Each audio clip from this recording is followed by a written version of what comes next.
দিদি, রাজা মশাই কি ভীষণ রাগী? ওরে বাবা, রাজা মশাই ভীষণ রাগী, জানলে দেবে ফাঁসি। কেউ দেখেনি রাজার মুখে কোনোদিনই হাসি। রাম গরুরের ছানা নাকি?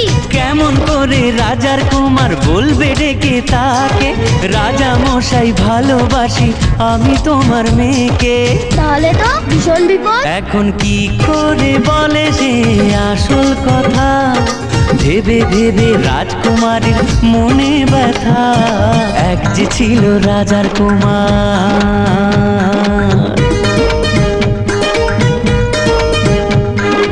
ওদিকে সেই অন্য দেশে রাজার কুমার এসে বিয়ের কথা বলতে এলো হবু জামাই বেশে।